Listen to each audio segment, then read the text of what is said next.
Hi, my name is Lexi John and welcome to my channel. So today I'm doing the eyeshadow palette tag, and I believe this was started by Samantha March, and I was tagged by Tracy from the Little Makeup channel.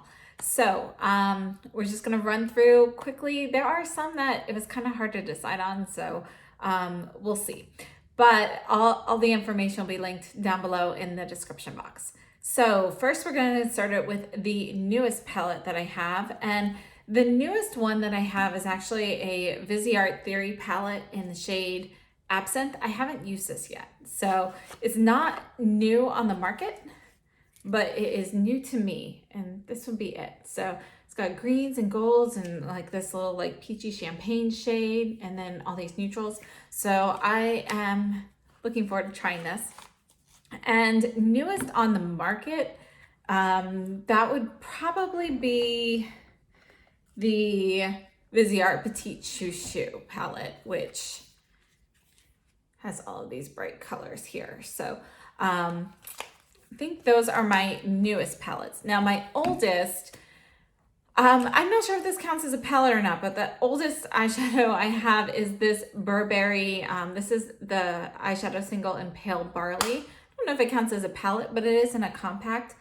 Otherwise, my oldest is the Chanel Empreinte du Désert quad. This was a limited edition quad that came out back in 2016. And yeah, I really love this. So I have purged all of my older palettes.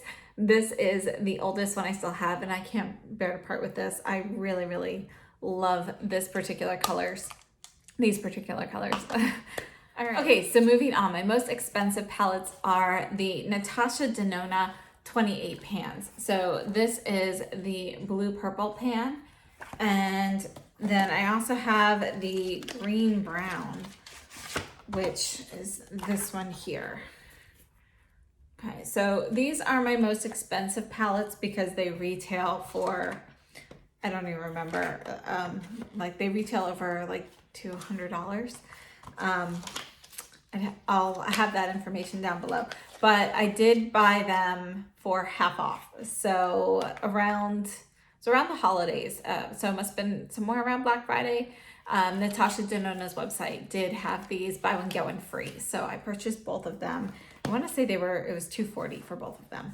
So those are my most expensive palettes, and you know, not including the sale price. Other than that, it would be the Pat McGrath Mothership palettes. So those are $125 for retail. So depending which way you want to look at it. Moving on to most affordable, I think the most inexpensive eyeshadow palettes I have are the Natasha Denona mini palettes. So I have the mini glam and the mini gold. So this one here is the mini glam, and it has 5 shades. It has a variety of textures. It's a really great way to try out her products and see how you like them. So when you look at Natasha Denona's shadows, she does have like a little key on the back, and you can see underneath the color there's like a code, like Golden Flesh is 68M, and the M stands for metallic. Then, you know, this one like Harlow is 277 CP, which stands for a richly pigmented wet powder. So I guess it's cream to powder. And so they all have like a little code to kind of tell you exactly what kind of finish they're going to have and so forth. So she has 5 different textural finishes, and these mini glams, or the mini palettes in general, are a great way to kind of try out some of her different textures. And the most recent ones have been good quality. I know some of the ones that are a bit older have had, you know, mixed results, mixed quality levels.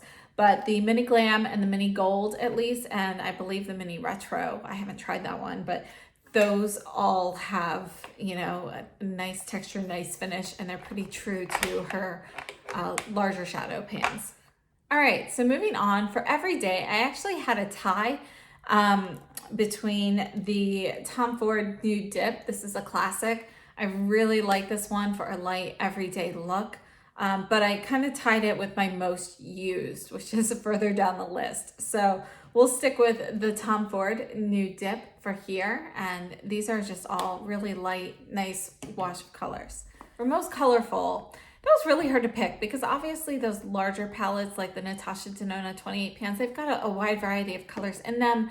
A lot of the Pat McGrath palettes have a wide variety of colors, but I ended up going with this Pat McGrath palette for most colorful, and this is one of these Star Wars palettes. This is the, which one is it? Well, anyway, it's the one in the gold packaging.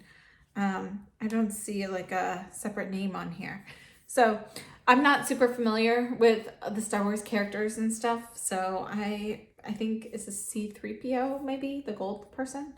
But anyway, I picked this for most colorful because we do have a range of colors from the rainbow, and you can see I haven't even used this yet. So I actually purchased both of these Star Wars palettes when they came out, and I just never got around to using them. So I will be doing that at some point. So we'll be trying those out. Moving on to smallest palette. Aside from eyeshadow singles, I think my smallest palettes are the Viseart, either the Petite Pros or the Theory palettes, because I think I picked the Petite Pro size for smallest because you have 8 shadows in this really condensed size. So I think to get the most variety of shadows in a small compact size is these. So that's the Shoe, but I also have the Petite Pro in 1. This is just Pro 1. So, you know, these, I think, for me, I think I'm counting these as the smallest.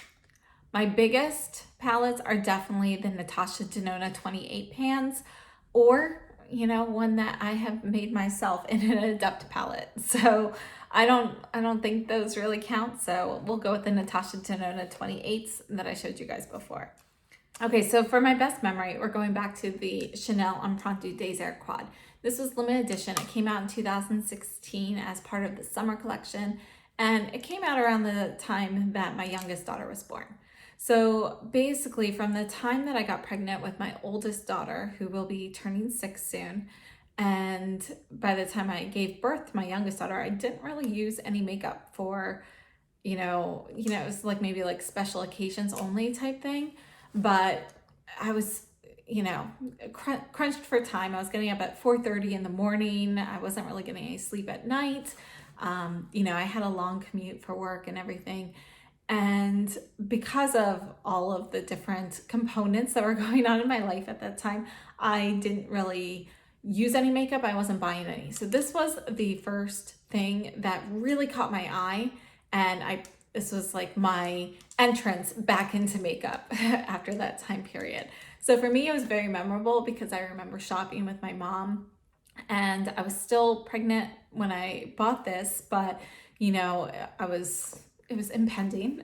And yeah, you know, it was just like, for me, it was a splurge. I bought this. I bought like a whole bunch of Chanel products at the time, and like those, what were they called? You know, the cream shadows in the pots. I actually still have a few of them, the Lumieres, but the original ones. So, you know, I bought those, and, you know, foundation. I basically gave myself a whole makeover, but this is the one that was most memorable because this is kind of what started all of that.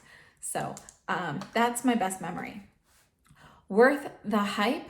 I think the palette that is worth the hype, I picked the Tom Ford Double Indemnity Quad because I think these wet dry shadows from Tom Ford are amazing. I really, really like these. I love this particular color story. You know, they're creamy, they work well, and his newer 5 quads that came out, or well, the 5 newer quads that came out in December, January timeframe, I didn't like these. So I would go back to this and say these are worth it. So I think these are worth the hype, and I also kind of put the Pat McGrath motherships there. But with that, I think you do have to make sure you get the right color story for you. For not worth it, I put the Tom Ford quads from those 5 new ones that came out, such as Mink Mirage. So I actually really enjoyed Mink Mirage when it first came out. I thought it was a great palette of neutrals. Everything went on nicely and smoothly. It hasn't really developed any hard pan or anything. However, they are not blending smoothly anymore, and I just feel like the quality is not there. So, you know, I just felt like those palettes were very mediocre and not worth the price. So for me, those are definitely not worth the hype. Favorite from a favorite brand. One of my favorite brands is Chantecaille, and you know, I wasn't sure if the single shadows would count, but I really love the Endangered Species collection that came out last fall, so I didn't include them in this because they are singles. But a favorite palette from a favorite brand would be the Hummingbird Cool collection. It was hard to choose between the Cool and the Warm. I really like both of them, but I ended up choosing the Cool because I think this taupe and this light pink are shades that I use a ton of. Actually getting really low low in the pan on those two shades in particular, but I think this quad is fantastic. I love all four shades. I wear this one often, so this was a favorite from a favorite brand. And for most used, I went with one of my favorite neutrals. This is the Viseart Theory palette, the first one in Cashmere. And again, you've got 3 shimmers and 3 mattes. They're all really neutral. You can see these are kind of like Nude Dip, but honestly, they don't really look anything alike. I mean, there are some similarities, but I think the two quads in general are very different, and it's worth it to have both, in my opinion, if you like these types of colors. But yeah, this is probably my most used. So I really love this. This is definitely one that I would run out and repurchase, you know, if I lost it or something. Okay, so just a couple honorable mentions for favorites. One of my other most used palettes and favorites in general would be the Pat McGrath Mothership 1. This is the Subliminal palette, and for me, I think this is my favorite Mothership palette because it is so versatile. You have all of these great neutrals here that can be used to make a regular everyday look, but then you have all these bright, vibrant colors and duochromes that you can amp it up, so you can really get any type of look. I think this is my most versatile palette of all. So this is my favorite Mothership palette in general, and one of my favorite palettes of all time. So that is it for the eyeshadow challenge. I hope this was fun for you guys, and it was really interesting and kind of challenging for me to kind of see what to put in those categories. There were definitely some things I wanted to include, but they just didn't make the cut. So I hope you liked this video. Give me a thumbs up if you did. Subscribe if you haven't already. And I hope to see you guys in my next video. So thank you so much and have a great, safe, and healthy day. See you soon.